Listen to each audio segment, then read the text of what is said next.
Morning students. Hindi व्याकरण में आज हम ले रहे हैं वाक्यांश के लिए एक शब्द। अपनी बात को हम कम से कम शब्दों में कहना सीखें, इसलिए वाक्यांश के लिए एक शब्द हमें याद होने चाहिए। दूसरी महत्वपूर्ण बात यह है कि हमारे आईसीएसई बोर्ड परीक्षा में पिछले 5-6 वर्षों से लगातार एक शब्द पूछा जाता है, वाक्यांश के लिए शब्द पूछा जाता है और ये नियमित रूप से आ रहा है, तो इस बार भी आने की संभावना पूरी रहेगी।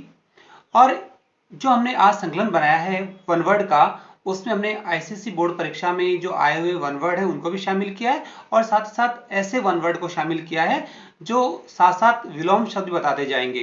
तो हमारे विलोम शब्द भी तैयार होंगे और साथ ही साथ हमारे वन वर्ड भी तैयार होते चले जाएंगे। वाक्यांश के लिए एक शब्द में हमने जो आज संकलन तैयार किया है, इसको आप बहुत अच्छी तरह से याद करेंगे और एग्जाम की दृष्टि से बहुत ही महत्वपूर्ण है। पहला वाक्यांश है मोक्ष की इच्छा रखने वाला, तो इसके लिए एक शब्द बनेगा अपना मुमुक्षु। दूसरा वाक्यांश है मोक्ष की इच्छा, तो आएगा मुमुक्षा। यहां दोनों एक जैसे लग रहे हैं, लेकिन आपको ध्यान रखना है कि मोक्ष की इच्छा रखने वाला तो आप लिखेंगे मुमुक्षु, और केवल मोक्ष की इच्छा ही है तो फिर आएगा आपका मुमुक्षा। जानने की इच्छा रखने वाला जिज्ञासु और जानने की इच्छा जिज्ञासा। जीने की इच्छा रखने वाला जिजीविषु और जीने की इच्छा जिजीविषा। हमने इन वाक्यों में क्या देखा कि जहां इच्छा रखने वाला है वहां हमने ऊ की मात्रा लगाई है और जहां केवल इच्छा है वहां आ की मात्रा लगाई है। अगला देखो, कम व्यय अर्थात मितव्यय, कम व्यय करने वाला मितव्ययी।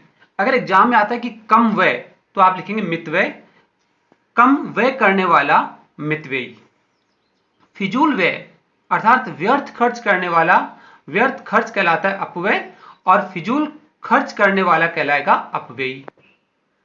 जो किए हुए उपकार को न माने कृतघ्न। मान लीजिए आपने किसी पर उपकार किया, आपने किसी का भला किया और वह आपके उपकार को नहीं मानता है, तो वह कौन हुआ? कृतघ्न हुआ। लेकिन आपने किसी के साथ अच्छा किया और वह इस बात को स्वीकार करता है कि हाँ उसने मेरे लिए अच्छा किया, अर्थात वह उपकार मानता है, तो उपकार मानने वाला कहलाएगा कृतज्ञ। ईश्वर को मानने वाला आस्तिक होता है, तो ईश्वर को न मानने वाला नास्तिक होता है। अब यहां से आपको विलोम शब्द भी दिखाई दे रहे हैं साथ साथ। मितव्यय का विलोम क्या है? अपव्यय। मितव्ययी का विलोम क्या है? अपव्ययी। कृतघ्न का विलोम क्या है? कृतज्ञ। आस्तिक का विलोम क्या है? नास्तिक। सत्य के लिए आग्रह सत्याग्रह, गलत बात के लिए आग्रह दुराग्रह, तो सत्याग्रह का विलोम क्या बन जाएगा? दुराग्रह।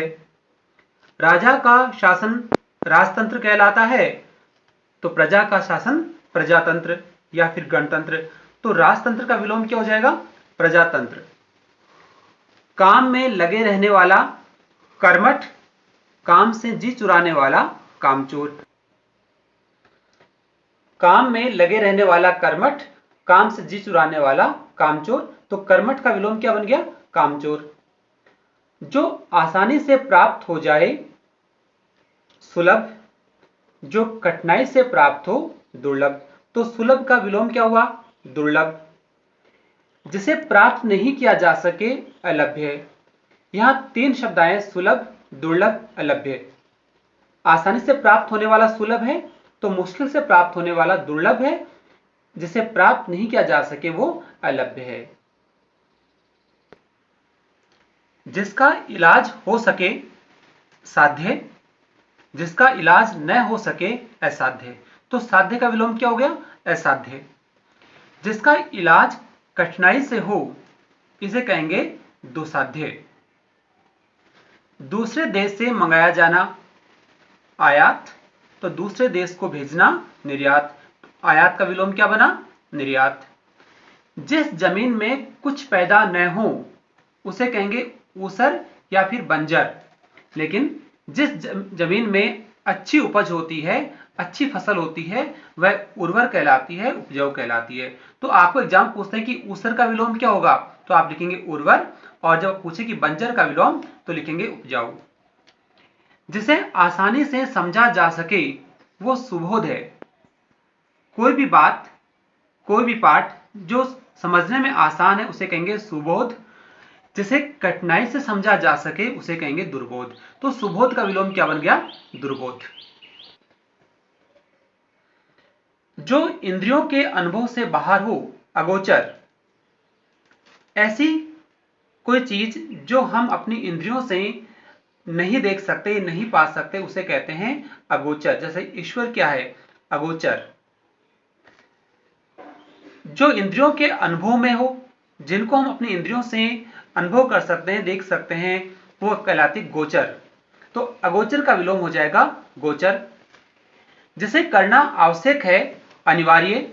जिसे करना इच्छा पर निर्भर है, ऐच्छिक। तो अनिवार्य का विलोम क्या बन गया? ऐच्छिक। दोपहर से पूर्व का समय, पूर्वाह्न। अहन का अर्थ होता है दिन, और पूर्व, तो दिन का पूर्व भाग क्या कहलाया? पूर्वाह्न। दोपहर का समय, मध्याह्न, क्योंकि अहन का मध्य भाग मध्याह्न, अहन का अर्थ दिन। दोपहर बाद का समय, अपराह्न। अर्धरात्रि का समय, निशीथ। संध्या और रात्रि के मध्य का समय, गोधूली वेला। जो आंखों के सामने हो उसे प्रत्यक्ष कहेंगे, और जो आंखों से दूर हो, आंखों के सामने न हो, उसे कहेंगे परोक्ष। तो प्रत्यक्ष का विलोम हो जाएगा परोक्ष या फिर अप्रत्यक्ष। यहां मैंने आपके लिए एक एक्सरसाइज दी है। थोड़े थोड़े वन वर्ड पढ़ने के साथ साथ एक्सरसाइज भी करेंगे, ताकि हमें शब्दों का ज्ञान हो, शब्द हमें याद होने लग जाएं। अनेक भाषाओं को जानने वाला, यहाँ दो ऑप्शन है, अनेक भाषी या फिर बहुभाषी। तो आपका उत्तर क्या रहेगा? यहाँ उत्तर रहेगा आपका अनेक भाषाओं को जानने वाला बहुभाषी। तो याद कर लीजिए, बहुभाषी, अनेक भाषाओं को जानने वाला। जिसके मन में ममता न हो, निर्दय या फिर निर्मम। हमारा उत्तर होगा निर्मम। क्यों? क्योंकि यहां शब्द क्या है? ममता। तो जहां मन में ममता न हो वहां निर्मम शब्द आएगा, और जब दया न हो तो आएगा निर्दय। अगर प्रश्न होता जिसके मन में दया न हो, तब लिखेंगे निर्दय, और जब लिखा आ रहा है कि मन में ममता न हो तो निर्मम। नभ में घूमने वाला, नभ कहते हैं आसमान को, आकाश को। तो नभ में जो घूमता है वो कहलाता है नभचर। नभ में विचरण करने वाला नभचर। इसी प्रकार से जो थल पर विचरण करे, जमीन पर विचरण करे, वो कहलाता है थलचर। जो जल में विचरण करे वो जलचर कहलाता है। तो यहां प्रश्न है नभ में घूमने वाला नभचर। शिव को मानने वाला क्या कहलाता है? शिव को मानने वाला शैव कहलाता है, शैव। जो कभी बूढ़ा न हो, बूढ़ा न हो तो अजर। लेकिन अगर प्रश्न आता है कि जो कभी न मरे, तब आएगा आपका उत्तर अमर। लेकिन यहां प्रश्न है जो कभी बूढ़ा न हो, तो उत्तर होगा आपका अजर। देखने योग्य, देखने योग्य के लिए उत्तर आएगा दर्शनीय। जहां सरलता से पहुंचा जा सके, उत्तर होगा सुगम। जहां सरलता से पहुंचा जा सके, उत्तर बनेगा आपका सुगम। जो साथ पढ़ता हो उसे कहेंगे सहपाठी या हितैषी। साथ पढ़ने वाला सहपाठी होता है। देश में भ्रमण, देश में भ्रमण के एक शब्द आएगा आपका देशाटन। अटन का अर्थ है भ्रमण, तो देश का भ्रमण देशाटन। जो कुछ नहीं जानता उसे कहेंगे अज्ञ। कुछ नहीं जानता, अज्ञ। जो पहले पैदा हुआ है, अग्रज या अनुज। अग्र पैदा हुआ यानी पहले पैदा हुआ, जिसका जन्म पहले हुआ तो अग्रज। जय का अर्थ जन्म, जिसका जन्म आगे हुआ है वो अग्रज हुआ, और जो बाद में जन्म लेता है, जो छोटा होता है, उसे कहते हैं अनुज। स्टूडेंट्स, एग्जाम में जो प्रश्न आता है वाक्यांश के लिए शब्द का, वो कुछ इस तरह से आता है। उसका पैटर्न जो होता है एग्जाम में आने का, वो इस तरह से होता है। आपको एक वाक्य दिया जाएगा और उस वाक्य में कुछ शब्दों को रेखांकित किया जाएगा, अंडरलाइन किया जाएगा और कहा जाएगा इन शब्दों के लिए एक शब्द लिखिए। तो एग्जाम में अब तक जो प्रश्न आया वो इसी पैटर्न पर आ रहा है, तो मैंने उसी पैटर्न को ध्यान में रखते हुए ये आपका एक सीट तैयार किया है और इसमें जो पिछले सालों के जो क्वेश्चंस हैं जो आए हुए एग्जाम में उनको भी शामिल किया है।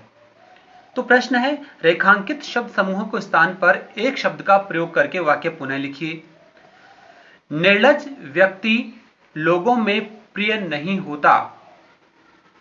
यहां अंडरलाइन किया है लोगों में प्रिय, तो आप इस पार्ट को हटाएंगे यहां और इसकी जगह एक शब्द लिखेंगे जो इसका वन वर्ड होगा, एक शब्द होगा और उस शब्द होगा लोकप्रिय।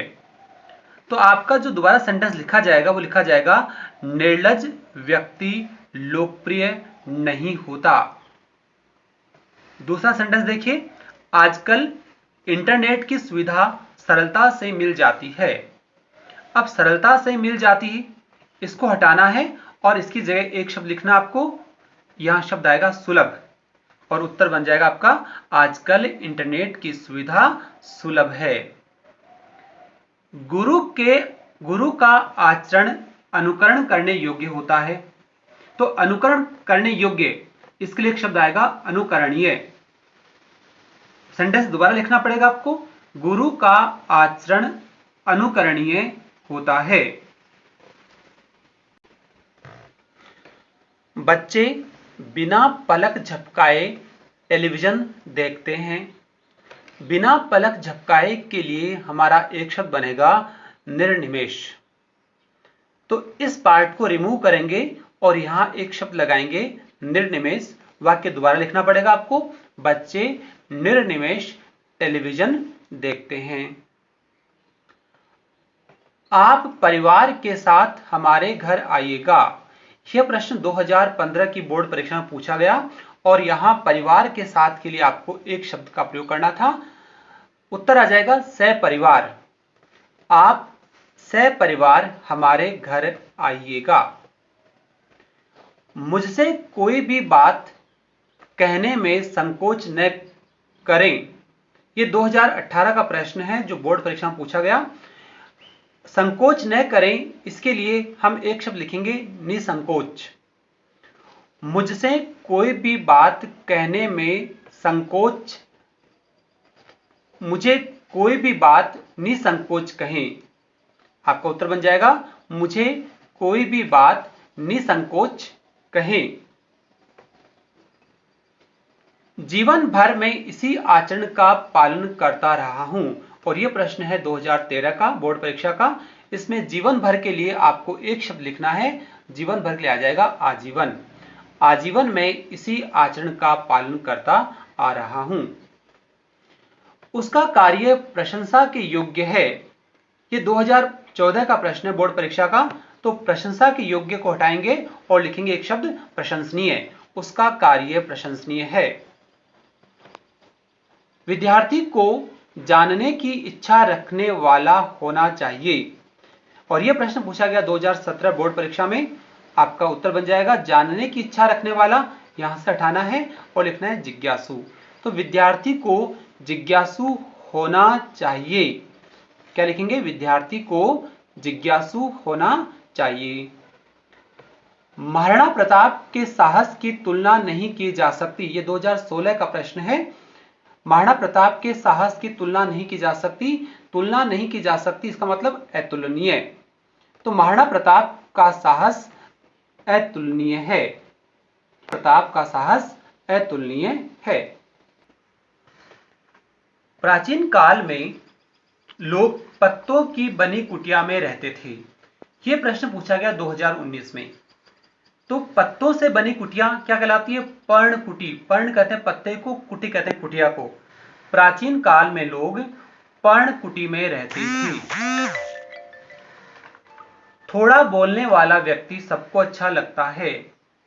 तो यहां थोड़ा बोलने वाला, ये या तो अल्पभाषी लिखा जाएगा या मितभाषी लिखा जाएगा।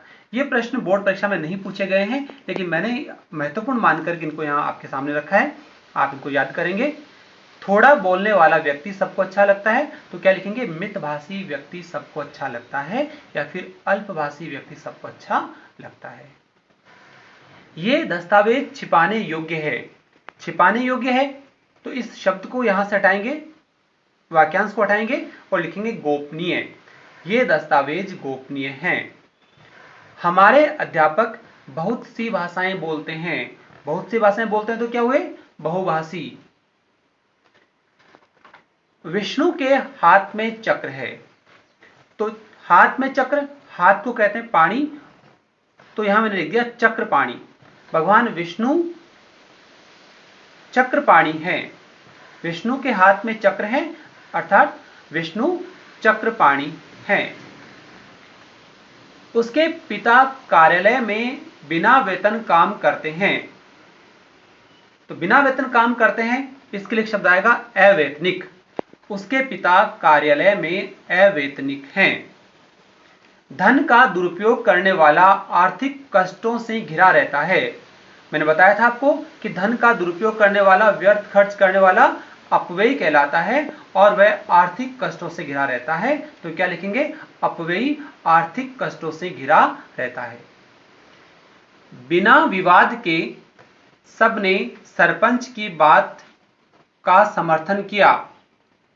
तो बिना विवाद के लिए क्या हुआ? निर्विवाद। तो आपका एक शब्द आ जाएगा निर्विवाद। सबने सरपंच की बात का समर्थन किया।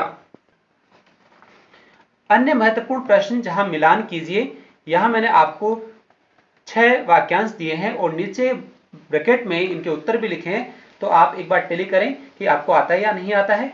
मैं उत्तर थोड़ा रुक के दूंगा। जिसके पास कुछ भी न हो, क्या आपने इनमें से सोच लिया कौन सा होना चाहिए? अगर आपने उत्तर चुना है अकिंचन, तो आपका उत्तर बिल्कुल सही है। जिसके पास कुछ भी न हो, अकिंचन। कम भोजन करने वाला, उत्तर सोचो क्या होगा इसमें से? बिल्कुल सही बताया आपने, अल्पाहारी। कम भोजन करने वाला अल्पाहारी, अल्प भोजन करने वाला हो गया अल्पाहारी। जिसका अंत न हो, अब इनमें से कौन सा आएगा? बिल्कुल सही चुना है आपने, अनंत। जिसका अंत न हो, अनंत। जो विधि या कानून के विरुद्ध हो, वो क्या कहलाता है? करेक्ट उत्तर अवैध। जो विधि या कानून के विरुद्ध हो, उसे कहते हैं अवैध। आकाश को चूमने वाला, इसके वन वर्ड क्या बनेगा? गगनचुंबी। जिसकी बहुत अधिक चर्चा हो, उसे कहेंगे बहुचर्चित। तो स्टूडेंट्स, हमने यहां आज वाक्यांश के लिए एक शब्दों का एक संकलन तैयार किया है और इसमें महत्वपूर्ण तो हमने शामिल किए हैं बोर्ड परीक्षा 2013 से लेकर के 2019 तक आए हुए प्रश्नों को, और साथ ही साथ कि एग्जाम में किस तरह के प्रश्न आते हैं उनको भी शामिल किया है। मैं चाहता हूं कि आप ये सारे वन वर्ड अपनी कॉपी में नोट करें इसी तरह से और इनको याद भी करें। इसके बाद में आप अपनी किताब उठाएंगे हिंदी व्याकरण की और वहां जो वाक्यांश के लिए शब्द दे रखे हैं उनको याद कर लेंगे। ये सारी बातें बहुत सामान्य हैं और ये आप खुद को ही याद करनी पड़ेगी। मैंने आपको आज 70-75 शब्द कराए हैं, लेकिन आपकी बुक में लगभग 200 के आसपास दे रखे हैं। तो एक बार आप उनको पढ़ेंगे और इनको जो मैंने आज बताया इनको कॉपी में कर लेंगे। आज का काम इतना ही रहेगा।